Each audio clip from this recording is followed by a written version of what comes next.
This patient was basically started on rosuvastatin. Lipid profile was repeated after 4 to 6 weeks, and the LDL level was still quite elevated. It was 60. So targets were not met.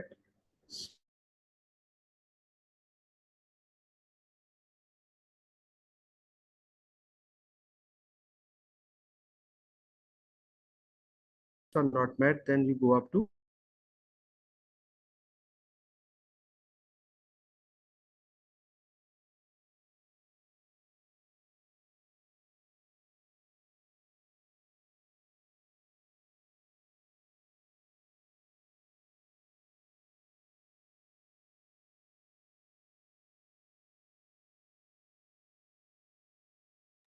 I hope we haven't learned Dr. Ali again, but it seems like we have.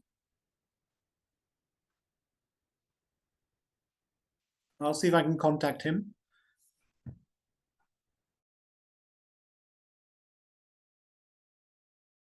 Hey, you're back online.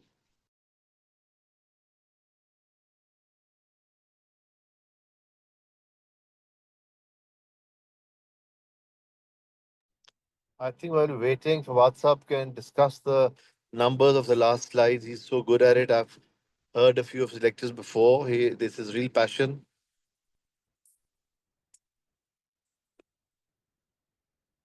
Dr. Hafiz, can you please unmute yourself? You're saying something, but we can't hear.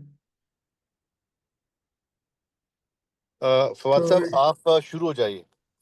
Ji, No, तो Fawad Dr. जो Hafiz बात कर want रहा to- था, हाँ जी, जो फवाद बात कर रहा था वो एग्जैक्टली सिनेरियो यहाँ पर आ गया कि you checked it again and it was 60, not to the target. So I think that is what Fawad was trying to make a point. Go ahead, Fawad.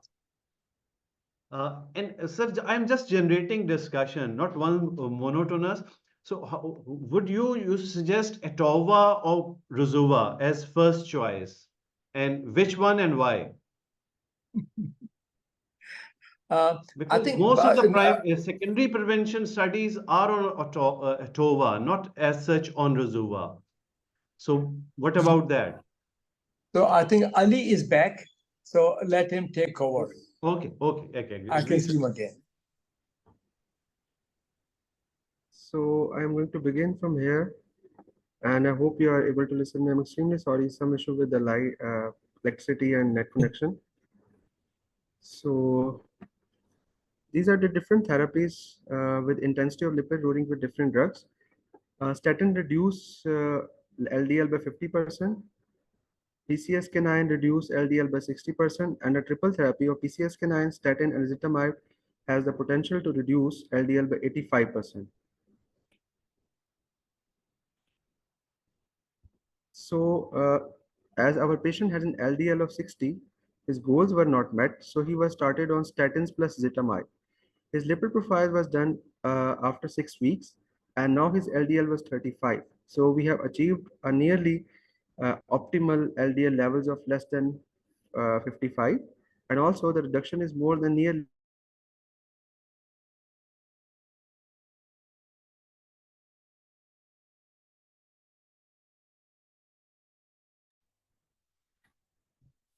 Well, that's a real shame. Unfortunately, he keeps getting cut off in his prime. So I think we'll continue the discussion. I'd like to know the opinion of our learned panel about how low do you go, because the scenario says that they've gone down to sort of 35 LDL. Is that something you and your practice would be looking to do? Because the guidelines say a 50% reduction. Is that something we should be looking to do, even if the LDL is 65? Sir Hafiz. I think if you get a lower target in a younger patient, I'll be very happy, and I would love to continue with that 35 for the time being.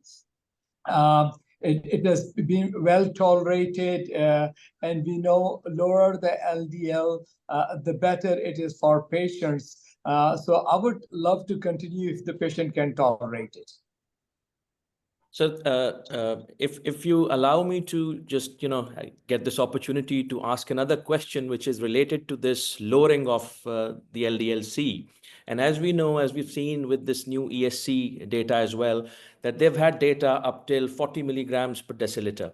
But when they had gone below that, so it's still a gray zone. They say that it's, as low as possible is good. But then again, they don't have data below 40. Sir, your thoughts? I mean, the panel, how would you comment on that? I think I've already commented. Let Fawad say a few words.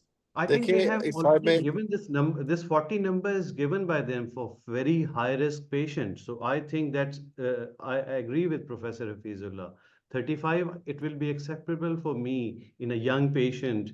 And later on, we'll see, because this is the time he's very high risk. Just an event has happened. And if you achieved with anything less than 35, just continue with it. And let's see how lifestyle and other measures affect. And it's not just the percentage. Now we have clear number. It was the previous guidelines which were saying that baseline 50% or 30%. Now we have clear number and very strict targets. Previously it was 70. Now it's less than 55 and achieving as early as possible. That's why I was embarking on a combination therapy right from the beginning, as validated by Professor Suhail Aziz as well. And usually nowadays we are in a very high risk patient giving ezetimibe and 20, at least maximum of your rosuvastatin and ezetimibe right from the beginning, and then see after 6, or ideally it should be 12 week, it's 6 to 12 week, which it takes its maximum effect. Dr. Ali is back. Give Sorry it to proper interrupt. time. So after 12 week, you can You need to give Dr. Ali his space. Dr. Ali, Champion, go for it. let's Champion. see. So But before हमारी we go on railway to थोड़ी Ali सी once चलती है again, फिर रुक जाती है. hopefully this is the last test, because we shifted from generator back to the Okay, uh, okay, next city. So hopefully okay, let's okay. not have Continue. another interruption. So his LDL was 35, targets were met, so treatment was continued. Now 1 to 2 months after the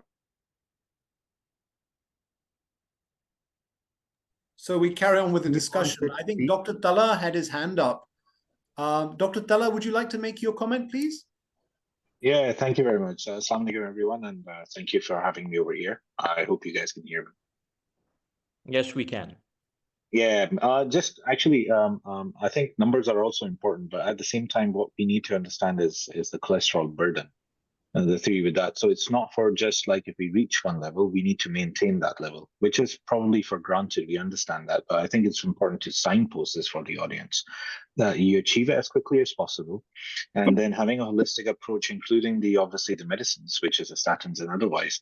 And one should actually take all the precautions to maintain this lipid lowering effect, of the statins and the lipid lowering therapy, because only then, otherwise, with even sudden surges in eventuality, mishaps can happen. I mean, that's really what I was wanting to add in addition to each and everything. Thank you, Dr. Talla. I think Dr. Ali is fully back now. You're back, right? Yes, yes, Excellent. I think I'm back. Well done. So Great. now patient came back to us with the pain in both shoulders and hip muscles. So how are we going to proceed? Now, what is the statin associated muscle symptoms? There are 4 components of SAMS as described by the National Lipid Association. They include the muscle pain, which is myalgia, muscle weakness, which is the myopathy, elevated CK levels, which is the myositis, and then we have the rhabdomyolysis, which is characterized by myoglobinuria and acute kidney injury.